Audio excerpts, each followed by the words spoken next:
Há uma quinta dimensão, além daquelas conhecidas pelo homem. É uma dimensão tão vasta quanto o espaço, e tão desprovida de tempo quanto o infinito. É uma zona intermediária entre a luz e a sombra, entre a ciência e a superstição. E se encontra entre o abismo dos temores do homem e o cume dos seus conhecimentos. É uma dimensão da fantasia, uma região além da imaginação.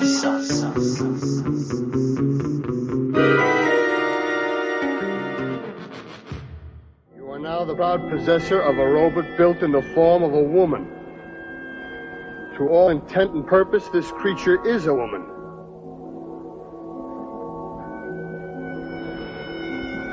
Physiologically and psychologically, she is a human being with a set of emotions and a memory track. The ability to reason, to think, and to speak. She is beyond illness, and under normal circumstances should have a lifespan similar to that of a normal human being. Her name is Alicia. My name's Alicia. What's your name? Get out of here. Get out of here. I don't need a machine. Go on, get out of here. Lonely, I'm Mr. Lonely. I have nobody for my own.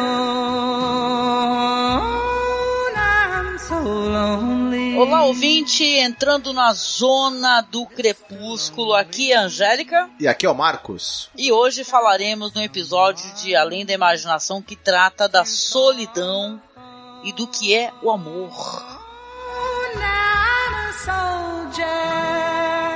Olha que interessante, né, Marcos? Sim, sim. Esse episódio ele é o 7º episódio da primeira temporada. E detalhe, depois que o piloto que o Rod Serling gravou, aquele Onde Está Todo Mundo, né, foi aprovado, esse foi o primeiro episódio a ser rodado. Logo em seguida, quando a série recebeu o ok para ser produzida. Né? E coincidentemente ele também fala de um cara sozinho, né? Exatamente. O episódio é o The Lonely, né, Marcos? Seria o quê? O Solitário. O Solitário. Você quer dar uma sinopse do episódio? Darei a sinopse agora imediatamente.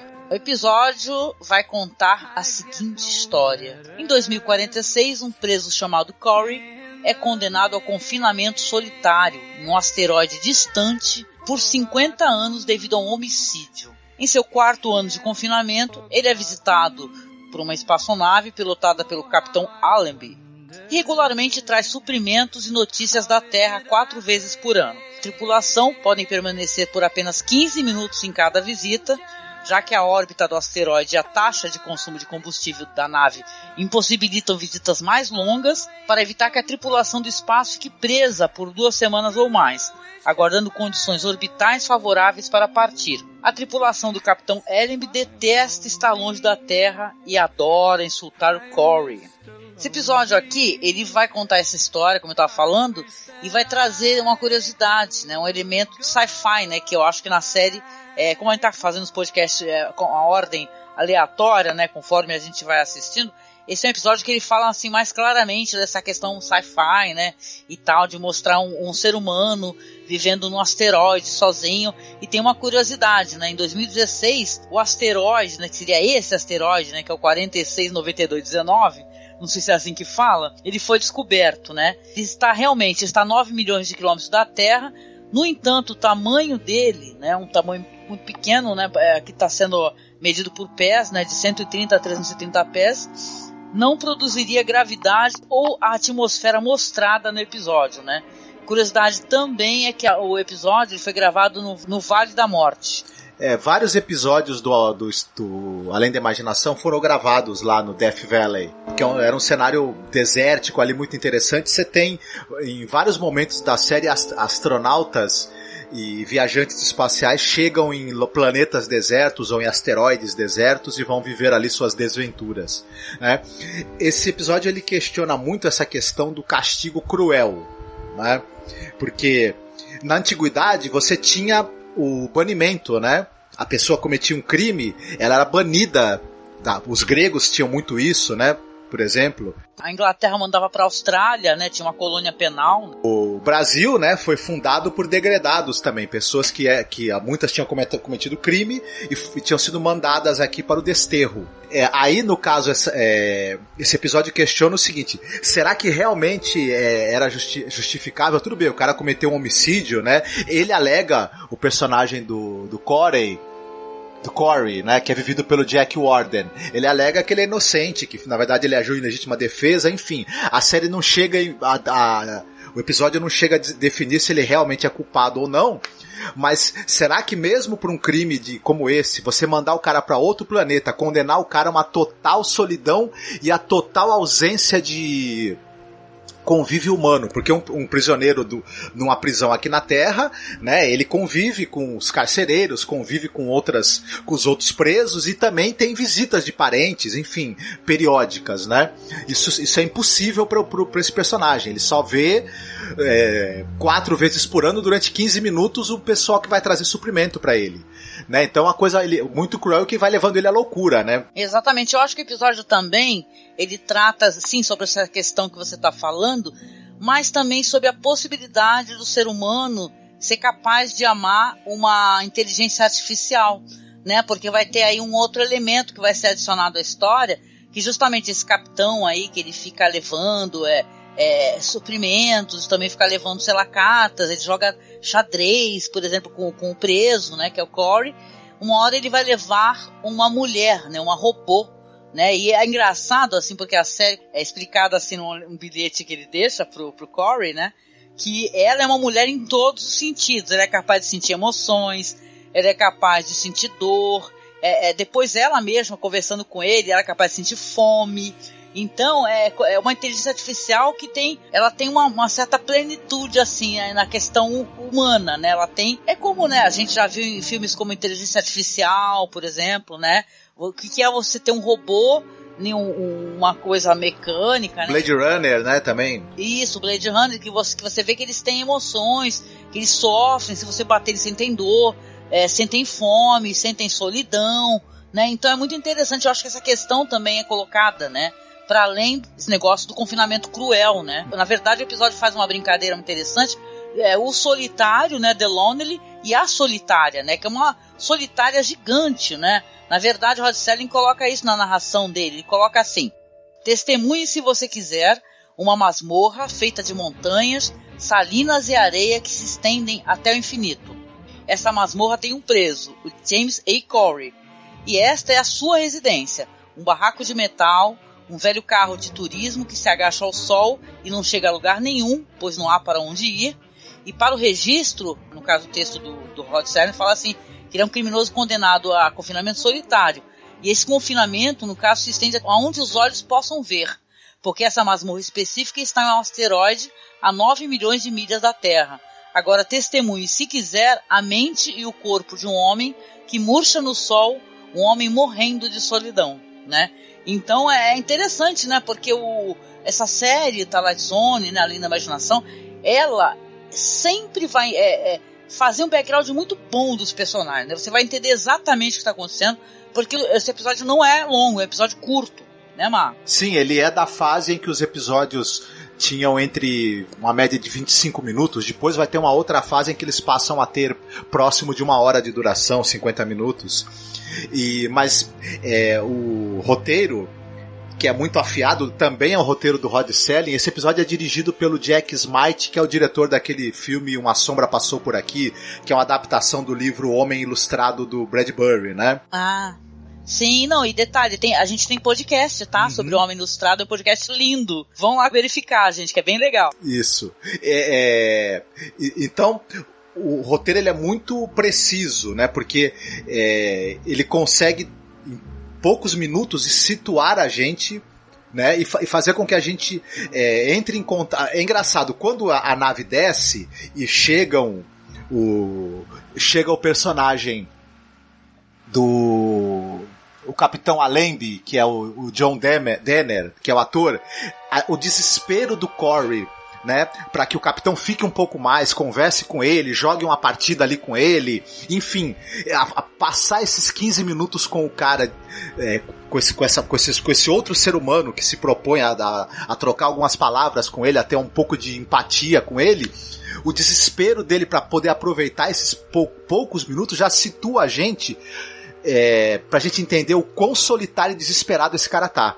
Né? E também faz com que a gente perceba que ele não é um sujeito desprovido de sensibilidade, ele não é um assassino cruel, sanguinário e sem sentimentos, um louco sociopata. Ele é uma pessoa, né, com sensibilidade, com necessidade de interação humana e tá ali numa situação realmente desesperadora, né? E isso acaba amolecendo o coração do personagem do Capitão Allenby, né? Ele também quer de alguma maneira trazer um alento pra esse cara, né? Ele tem um olhar humano pra esse prisioneiro, né? Você já tem toda essa questão da solidão, do desespero, né? Você imagina a gente estar sozinho no asteroide, né? Um local, que detalhe, é um local ensolarado, é um local onde, inclusive, o pessoal quando foi filmar, todo mundo sofreu com o problema do calor, da temperatura, desidratação, foi muito complicado filmar nesse local. Agora você imagina então como vai se desenrolar isso daí, porque quando o capitão, né, ele chega com a nave, com uma caixa que ele entrega inclusive escondido ali dos outros tripulantes, né, pra ele, fala pra ele abrir somente quando eles estiverem longe, né, e ele vê que é uma mulher, isso é surpreendente, porque o Corey, ele acha aquilo uma esmola, né, e ele trata essa robô que é a Alicia, né, que é interpretada pela atriz... você até comentou qual é o nome dela? Ela é a Jean Marsh. Ela é a nossa querida rainha Bavimorda do filme do Willow, Na Terra da Magia, né? Eu não ia nunca imaginar. Mas é assim, quando ela se apresenta a ele, né, que ele não precisa, é apenas ele deixar o oxigênio, né, que ela vai funcionar normalmente, ele a trata com uma dureza, com uma rispidez, né, porque ele acha que aquilo é uma esmola, porque na verdade ele fala que o crime que ele cometeu foi em legítima defesa, a justiça foi ineficaz no caso dele, né? Então tem tudo isso daí, mas quando ele a conhece, quando você pensa, nossa, ele vai ver um outro ser humano, ou que seria, né, uma aparência de um ser humano, uma coisa com aspecto humanoide, que diz pra ele que tem sentimentos, porque ela fala pra ele, né? Ele pergunta, você tem fome? Você tem sede? Você sente dor? E tal, e ela sempre fala que sim. Né? E sim, no momento que ele, inclusive, a agride, ela começa a chorar.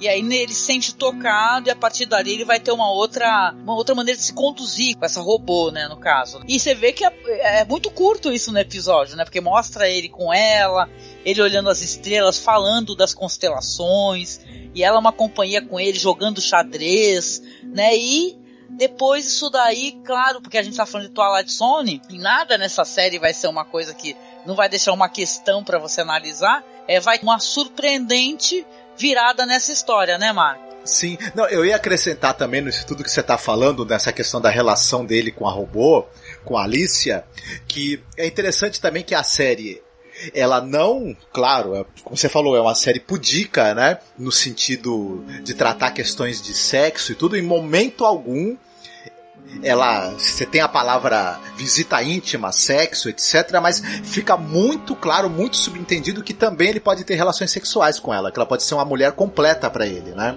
Sim, quando ele lê no bilhete, ele fala que ela é uma mulher completamente, isso daí deixa bem claro exatamente do que se trata, né? Um homem solitário numa ilha, né? E ela feita ali. Isso aí até coloca uma questão, né? O episódio, né? Que se ela é uma inteligência artificial que sofre, tem emoções, né? Ela seria o quê? Ela seria tipo esses robôs sexuais, então, do inteligência artificial, né? Porque ela foi feita pra isso, né? É estranho, né? O roteiro passa ao largo disso daí, né? Se tem uma coisa que eu tenho até a acrescentar, eu posso falar isso um pouquinho mais pra frente, é que o episódio ele é muito legal, mas eu acho que por ter essa pressa pra poder entregar um roteiro, uma história, um desfecho e tal, uma narração inicial, uma narração final, o episódio meio que passa batido, assim, é muito rápido, né? Toda essa transformação dos personagens, tudo que vai se alterar. Então, esse episódio, ele tematicamente, ele acaba conversando um pouco com o inteligência artificial, né? Que é baseado no livro lá, Super Brinquedos Duram o Verão Todo, né? Do Brian Aldiss, e também com ideias assim de livros do Asimov, O Homem Bicentenário, por exemplo, mas não há tempo na história para desenvolver a personalidade e os conflitos da Alicia, da personagem que é o robô. Que ela, se ela tem sentimentos e tem raciocínio, é claro que isso deveria gerar também uma afeição dela em relação ao personagem do Corey. Então, tematicamente conversa com essas outras histórias, mas sem poder se estender ou se aprofundar na psicologia da Alicia, da personagem que é o androide, né? É uma pena. Não, e o episódio, ele vai chegar assim num momento meio trágico, né? Porque o capitão, né? Ele vai chegar com a nave correndo, né?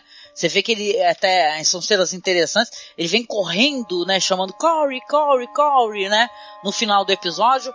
E vai falar assim, olha só, fizeram a revisão da sua sentença.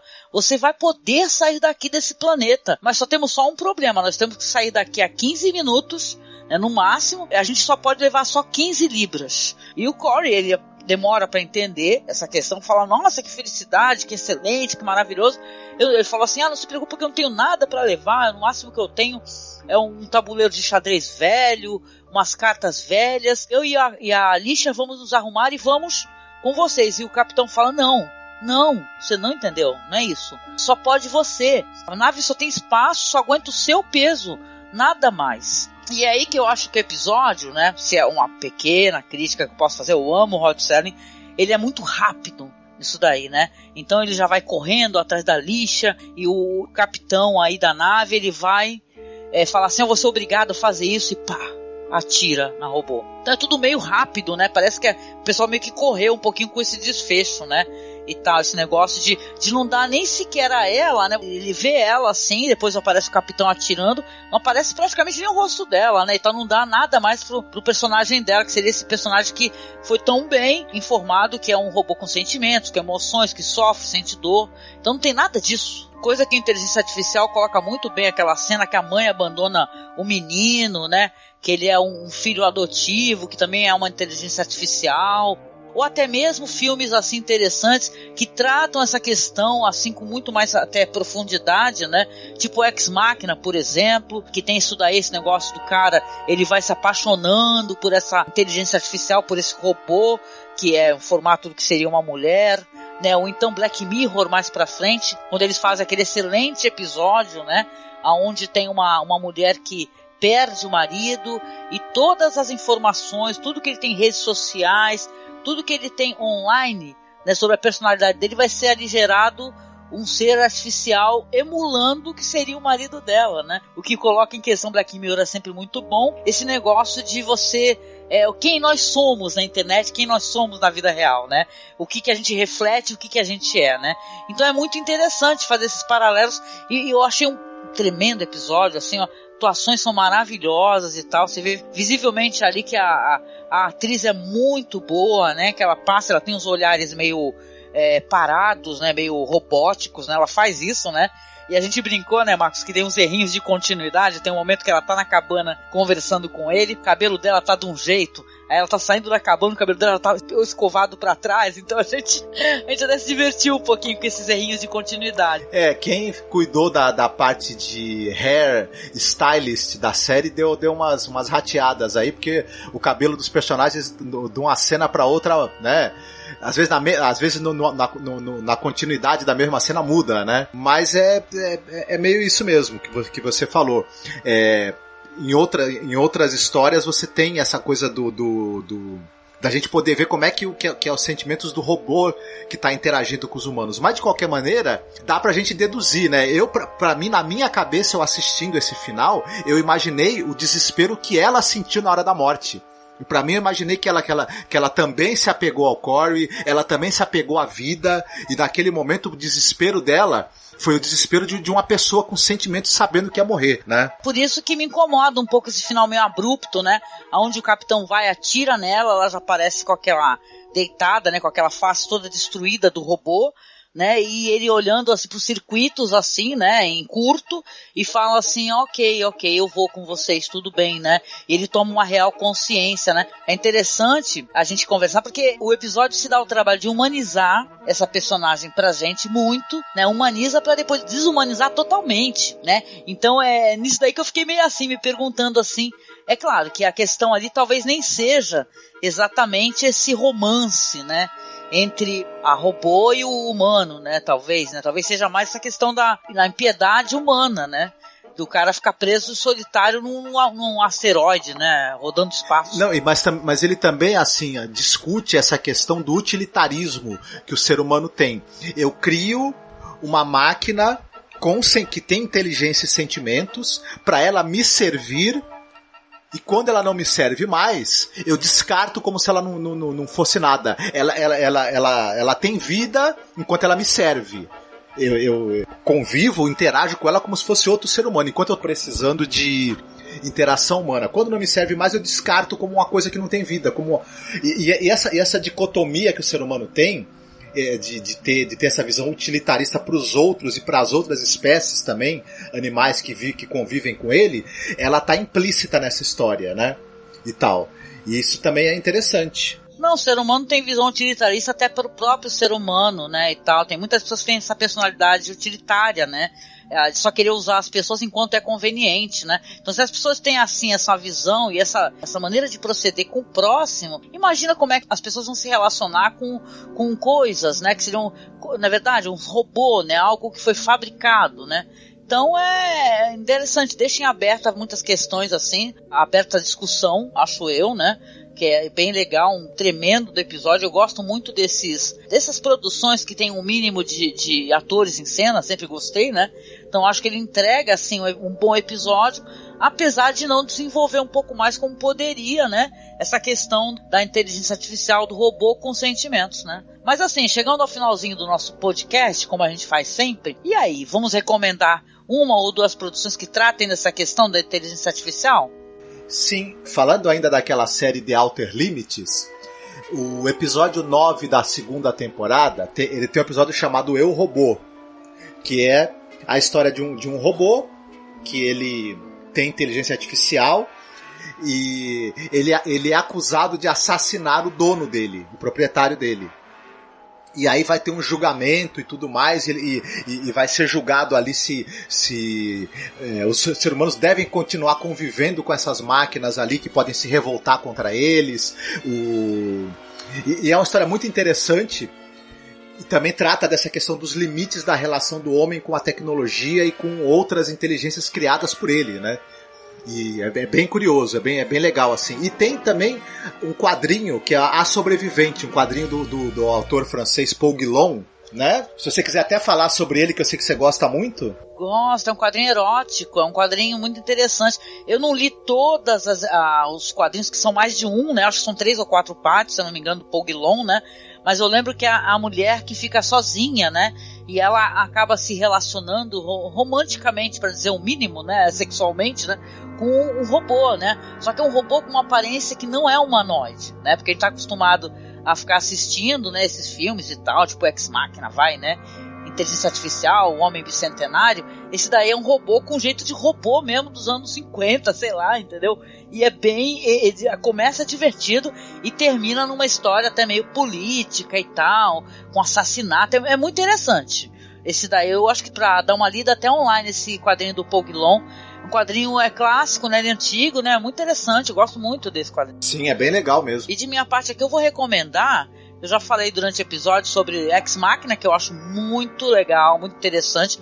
É com o meu crush, ator crush da vida, que é o Don Hal Gleason, né, que eu adoro ele, né, demais. E com a Alicia Vikander, né, que também tá, acho que foi o primeiro papel, praticamente, onde ela chamou muita atenção, né, recebeu todos aqueles louros, né, pela atuação, né, foi muito conhecido, acho que foi premiado por roteiro, se eu não me engano, esse Ex Machina.